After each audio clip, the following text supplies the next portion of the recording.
negara kafir yang wajib untuk kita perangi, kita musuhi, dan orang-orang yang berkembang kita pokoknya kita basmi lah sampai tegak negara ini, negara Islam versi kami saat. Bagaimana cara kita untuk memupuk agar generasi kita selanjutnya tetap berakhlak, beretika terhadap yang lebih tua ataupun kepada sesamanya ataupun kepada yang lebih kecil. Mungkin sekian dari saya hormati Bapak-bapak yang ada di depan, terutama Bapak Kiai Gus Baha. Perkenalkan, nama saya Imran, asal dari Poso, Sulawesi Tengah.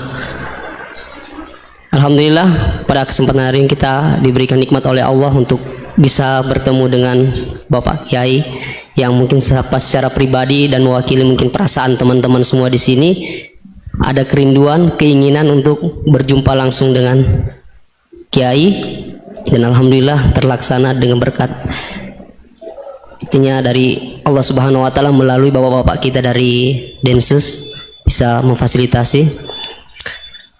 Pak Kiai, yang pertanyaan saya, kita ini kan teman-teman ini bahasanya ex napiter, pernah masuk dalam kesalahan kebencian terhadap negara, bahkan diantara kita ini ingin membentuk negara sendiri, ya kan? Apalagi kami dari Poso, terutama MIT Mujahidin Indonesia Timur itu pengen bentuk komunitas bahkan negara di Poso, gitu loh. Artinya ada kebencian-kebencian. Nah, bagaimana?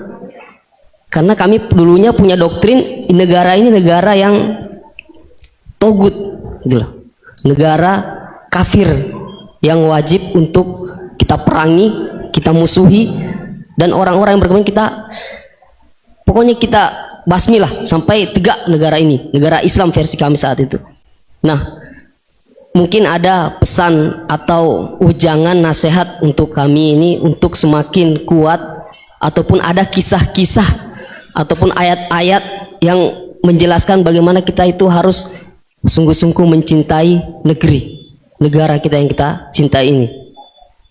Kemudian yang kedua, Pak Kiai, terkait masalah ihsan ini seperti apa? Karena mahwal Islam, mahwal iman. Nah, ihsan ini kita mungkin yang belum terlalu kami pahami. Apa itu ihsan yang kata Nabi, anta'budullaha ka'annaka tarahu fa illam takun tarahu fa innahu yarak. Mungkin ada penjelasannya Pak Kiai, Gus. Mungkin hanya ini yang dapat saya sampaikan. Assalamualaikum warahmatullahi wabarakatuh.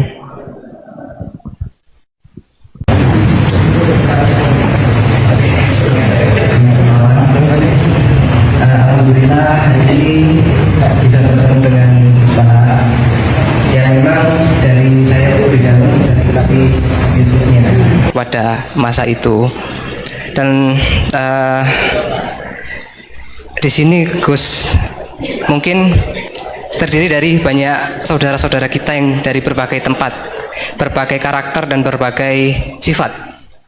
Nah, yang saya ingin tanyakan, bagaimana kita memupuk konsep persaudaraan tanpa memandang kepentingan duniawi.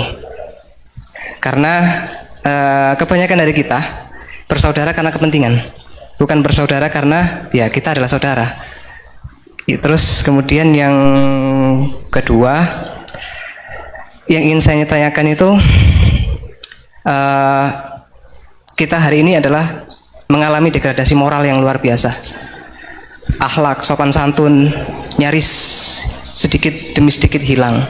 Nah, bagaimana cara kita untuk memupuk agar generasi kita selanjutnya tetap berakhlak, beretika terhadap yang lebih tua ataupun kepada sesamanya ataupun kepada yang lebih kecil. Mungkin sekian dari saya. Assalamualaikum warahmatullahi wabarakatuh. Monggo, silakan Nabi sama yang tanya. Mas Wildan, di situ aja. Ada. Jadi kayak diskusi betulan. Tadi zaman dari Sulawesi namanya pernah ngaji. Pernah ngaji. Mas Wildan pernah ngaji. Tadi apa? Al-ihsan anta abdallaha ka'annaka. Coba diulang lagi. Al-ihsan anta abdallaha ka'annaka tarahu fa illam takun tarahu fa innahu yaraka. Oh ya, bagus, masih bisa dibenarkan. Ya bagus, masih ingat. Namanya siapa tadi? Imran. Imran. Ya. Memang orang sana kalau baca Imran. apa Imron gitu? Dari sana Bugis Imran, jadi orang sana nggak pakai ro. Kalau orang ro jadi pakai ra. Kalau ainnya? Ain pakai ain. Berarti apa? Imron gitu. Ya kalau sana tulisan KTP Imran. Imran. Apa bacanya orang-orang Sulawesi? Apa? Imran. Imran. Imran. Bismillahirrahmanirrahim. Ya yang rileks saja ya. Saya pernah ketemu orang yang pakaiannya itu enggak, mungkin kalau orang syariat bilang enggak syar'i lah, pakai pakaian yang tidak syar'i, tapi dia muslimah, dia ke masjid. Saya ditanya sama seseorang, Gus kok sama orang gitu mau bertemu gitu. Karena terus saya bilang kenapa? Dia pakaiannya enggak islami gitu. Oke, dia tidak pakaian islami itu nyata, tapi dia ke masjid itu islami, tetap sholat itu islami. Ketika dia ingin sholat dan tetap sholatnya pakai takbir, pakai rukuk, pakai sujud itu islami. Wong setelah di masjid ya pakai mukena, pakai. Kalau sama-sama nyata, Anda kan boleh ngingat sama-sama yang fakta gitu. Dia punya kesalahan dalam berpakaian, dia punya kebenaran dalam sujud, dalam rukuk, dalam ibadah. Dan itu tradisi Quran. Quran ya cerita fama ya'mal mithqala dzarratin khairan yarah wa may ya'mal mithqala dzarratin syarran yarah. Apa susahnya sih ingat dua-dua sisi itu? Sama bernegara atau bertetangga, kita bayangkan jangan bernegara dulu, terlalu luas, bertetangga saja ukuran, karena nanti sama bernegara sama bertetangga itu hadisnya sama. Kita di kampung itu ya ada masjid dan orang-orang yang nggak sholat juga nyumbang masjid, bahkan ada yang nyumbang masjid banyak terus tidak sholat karena keramik saya sudah sholat katanya. Saya pernah ketemu orang model gitu itu ya ada. Jadi tapi ada juga yang sholat terus tapi nggak pernah nyumbang masjid. Ya orang banyak. Intinya itu Allah itu punya tradisi, punya sunnah tua. Kebaikan ya dihitung, kejelekan juga dihitung. Dulu ketika Rasulullah SAW hidup bersama komunitas yang majmu', itu sebetulnya permintaannya Nabi jangan halangi kami saat mau beribadah. Dulu sampai perang karena mereka menghalangi. Sebenarnya problem mereka wa yasudduna an sabilillah, menghalangi. Sebenarnya kalau dulu saling toleransi ya nggak ada masalah. Kan? Artinya ketika Anda ingin sholat di Indonesia gak dihalangi, ingin pengajian gak dihalangi, sebenarnya ini gak ada masalah. Ya, soal ada kebaikan, ada keburukan, ya mulai Nabi Adam sampai sekarang, sampai kiamat. Itu cara pandang. Jadi cara pandang kita terhadap orang lain itu harus hal-hal yang nyata. Kalau kesalahan mereka nyata, kebaikan mereka juga nyata. Kenapa kita hanya ingat sisi yang jelek, tidak ingat sisi yang baik? Saya sering cerita ke santri-santri saya, setiap saya pengajian diundang orang di mana-mana itu saya mesti istighfar. Karena nggak ada pilihan. Saat saya datang ke pengajian di Sulawesi, misalnya saya tinggal ngaji di sini. Saat saya ngaji di sini, tinggal undangan yang di sana. Hidup itu udah banyak pilihan, meninggalkan kebaikan, melakukan kebaikan. Artinya gini, dalam kebaikan saja ada kebaikan yang ditinggalkan. Apalagi dalam kejelekan. Makanya di sini ada pepatah terkenal dalam ilmu tasawuf tuh, wastighfaruna yahtaju ilal istighfar. Saat Anda baik saja butuh istighfar. Bapak saya kalau guyon gini, Mas Sofyan, ada imam istiqomah jadi imam masjid sampai tua sampai batuk-batuk, itu bagus istiqomah, tapi itu masalah kata bapak, akhirnya nggak kaderisasi katanya. Itu istiqomah apa nggak mau diganti orang lain katanya. Ada kiai dai di mana-mana, itu mesti orang muji, oh itu dai di mana-mana, laris nggak pernah di rumah. Pondoknya pasti bubar itu karena ditinggal. Jadi kebaikan seperti ada orang sering sowan kiai. Wah itu malah lebih masalah lagi kan. Kadang kiainya pas istirahat, yang disalamkan template uang jatah susu anaknya. Hari itu waya tagihan malah lari sowan kiai. Jadi harusnya di rumah ada berdoain tagihan listrik entah apa. Jadi makanya di hikam itu terkenal kata-kata manusia itu siapa? Manusia itu mangkanat mahasinuhu masawiyah fakih falatakunu masawihi masawiyah. Manusia itu orang ketika baik saja salah, apalagi pas salah. Coba saya misalnya pidato begini, di atas panggung saya orang alim pidato nasihati orang. Di saat yang sama seperti yang tanya Mas Wildan tadi, ada agak sopannya. Di situ ada mungkin orang yang lebih sepuh timbang saya. Masa lebih muda kok di atas? Yang di bawah lebih tua. Ada agak sopannya. Mau nggak pidato disuruh, mau di atas disuruh, nggak sopan sama yang. Tapi misalnya yang paling sepuh pidato nggak pernah ngaji kok pidato, terus gimana? Artinya ketika kita baik saja ada salahnya, apalagi pas salah. Sebab itu ajaran Rasulullah itu suruh berdoa Rabbana dzolamna anfusana. Sebelum minta itu merasa ya Allah kita ini mendolimi diri kita sendiri, karena dalam pilihan-pilihan itu pasti ada salahnya. Coba misalnya Anda bangun masjid habis 2 miliar, yang harusnya 1 miliar sudah jadi. Terus nanti suatu saat ketemu Allah ditanya, itu ada orang miskin, fakir miskin, yatim. Andai kan kamu sumbang 1 miliar itu sejahtera semua. Gara-gara kamu bangun masjid terlalu mewah. Ya tapi kadang-kadang orang kebaikannya itu orientasinya bangun masjid, gak tertarik nyumbang fakir. Saat itu cara berpikir gitu mau apa? Tapi kalau dia mau luhur manusia terbaik karena bangun masjid 2 miliar, coba diaudit secara kepentingan syar'i. Penting mana dengan ngasih makan fakir miskin? Penting mana dengan menikahkan janda misalnya? Penting mana dengan pendidikan? Apa artinya masjid mewah orang nggak tahu halal haram, nggak tahu najis, nggak tahu cara sesuci, nggak tahu cara adzan yang benar. Terus penting mana untuk beli kitab sama dipakai masjid? Apa artinya beli kitab apa tapi nggak makan? Penting mana makan sama beli kitab? Ada auditnya. Makanya manusia itu ketika baik pun disuruh istighfar, apalagi ketika salah. Nah dengan perasaan seperti itu kebencian pada orang lain luluh karena potensi baik pada orang lain ternyata tinggi dan potensi salah ke kita juga tinggi. Nah dilatih gitu. Jadi di Ihya itu ada kitab tawaduk. Kitab tawaduk itu dilatih ketemu orang tua. Gua aksaru ibadatan, dia mesti ibadahnya lebih banyak karena lebih tua timbang saya, pasti sholatnya lebih lama timbang saya. Ketika Anda sudah tua melihat anak-anak, gua aqallu minni maksiatan, mesti maksiatnya tidak banyak karena masih kecil. Terus ketika melihat orang fasik maksiat, la wa yatubu alaih fa inna wa tawwabur rahim, mungkin Allah memberi tobat, bisa saja. Umar itu ingin bunuh Nabi, tapi Allah memberi tobat. Yang sowan kiai saja tidak mesti dapat tobat. Umar ingin bunuh Nabi, tapi Allah memberi tobat. Akhirnya ya tobat jadi Islam yang baik. Dalam sejarah Wali Songo Kalijogo sowan Sunan Bonang itu ingin garong, tapi malah jadi muridnya jadi wali. Kalau Allah sudah menghendaki tidak ada ya. Perang Uhud orang Islam kalah itu karena panglimanya siapa? Khalid bin Walid. Tapi dia malah yang dapat hidayah. Nah, sama orang yang sekarang Anda benci bisa saja Allah merencanakan ada apa? Hidayah di situ. Dan kita yang merasa benar jangan saja ada rencana Allah bikin kita suul khotimah. Naudzubillah min dzalik, kan tidak pernah tahu. Nah, dari tidak pernah tahu itu orang diusahakan tawadhu. Wa ma adri ma yuf'alu bi wala bikum, kita tidak pernah tahu.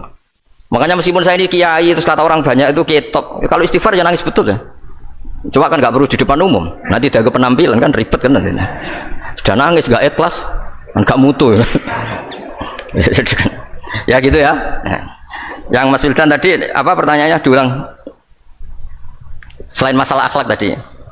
Tentang bagaimana cara kita bersaudara tanpa memandang kepentingan duniawi. Nah ya makanya tadi saya bilang bernegara itu pakai hadis, misalnya Nabi pernah ngendikan kamu itu punya 3 tetangga, yang satu punya 3 hak, yaitu dia tetangga kamu, dia seagama kamu, dia sesaudara kamu. Jadi ada 3 hubungan, seagama, sesaudara, dan tadi apa? Dia tetangga kamu, dia seagama dengan kamu, dia masih kerabat kamu. Terus ada tetangga yang punya 2 hak, yaitu dia tetanggamu seagama dengan kamu tapi tidak sekeluarga dengan kamu. Terus ada tetangga yang punya 1 hak, dia ada keluarga kamu, dia ada seagama dengan kamu tapi tetap punya hak karena itu tetangga kamu. Dan itu kata Nabi semuanya berhak kamu baikin karena ada hakul jar. Makanya dulu doa ada bil kubri itu ceritanya sederhana. Ada seorang perempuan Yahudi ya, sowan Sayyidah Aisyah. Kalau sowannya dikasih uang sama Sayyidah Aisyah, padahal Yahudi ya. Ketika dikasih uang, terus si Yahudi tadi, semoga engkau diselamatkan dari siksa kubur. Zaman itu Sayyidah Aisyah belum dengar hadis tentang siksa kubur. Setelah Rasulullah datang, saya tadi diminta didoain, tidak saya terima karena saya nggak percaya. Terus Nabi ngendikan itu benar adanya siksa kubur. Ketika komunitas Yahudi di Madinah itu puasa Asyura, Nabi coba tanyakan mereka, kenapa puasa Asyura? Padahal orang Yahudi. Oh, terus setelah ditanya, Yaumun najjawahu fihi Musa, itu hari di mana Allah menyelamatkan Nabi Musa, kata orang Yahudi.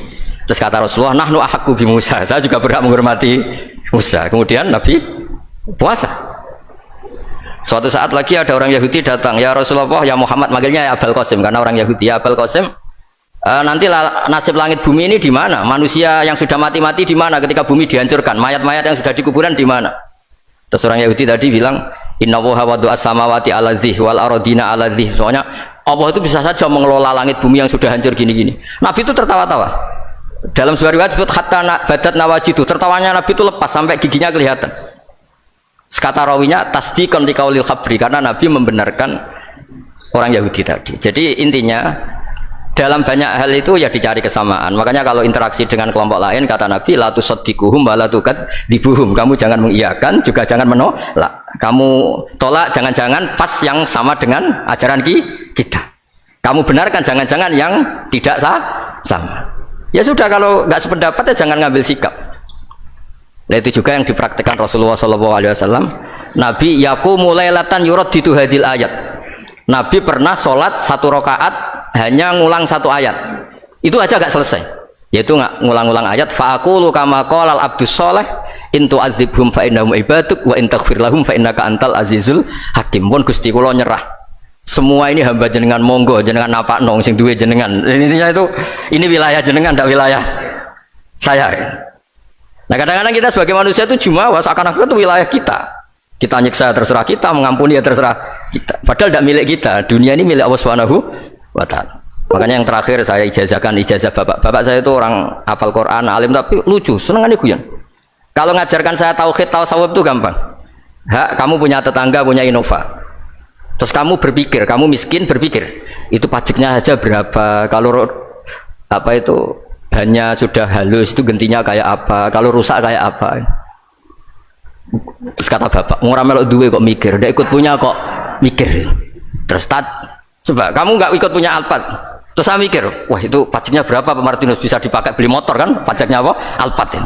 Oh nggak ikut punya kok. Nah, dunia itu rawekmu, mbok pikir lah apa ono sing duwe. Maksudnya dunia itu milik Allah, apa kamu pikir itu milik yang punya gitu. Nah, itu yang dimaksud dalam ilmu tasawuf, da'it tadbir fama qoma bi ghairuk la tuqim bihi nafsak. Sudah kamu tidak usah ikut campur, itu wilayahnya Allah gitu. Karena wong enggak ikut punya kok ikut mikir. Anda benci orang, benci sekali karena dia tauhid misalnya. Jangan-jangan Allah punya rencana memberi hidayah dia. Atau Allah punya rencana dari dia keluar orang-orang Islam yang soleh. Makanya ketika malakul jibal, ya Rasulullah saya disuruh Allah, terserah engkau. In syi'ta an utbiqa alaihim al-akhshaban. Kalau engkau mau orang-orang yang mendustakan kamu saya hancurkan. Apa jawabannya Nabi? La, jangan. Bal arju ayyukhrijawah min aslabihim ma ya'budullaha wa la yusyriku bihi syai'an. Itu di Bukhari. Enggak, bisa saja sekarang dia kafir, anak turunnya jadi Islam. Dan betul. Abu Jahal punya anak Ikrimah, Abu Lahab punya anak Darrah. Walid itu musuh besarnya Nabi, punya anak Khalid. Ya sudahlah, kita selalu berharap bahwa ini wilayahnya Allah. Sudah, kita berharap agama ini bagi yang selalu punya harapan. Limangkana yarjuwa, orang yang selalu punya harapan. Kita berharap tambah hari tambah baik, tambah damai, tambah kondusif, tambah segalanya baik. Dan saya seperti ini juga ingin ikhlas dan akan selalu ikhlas. Ya, saya sering bilang kalau pejabat mau sini itu sering tak ngel-ngel. Saya ini sudah ingin Indonesia itu baik itu tanpa diminta. Kalau diminta itu malah seakan-akan saya belum melakukan, ini kan.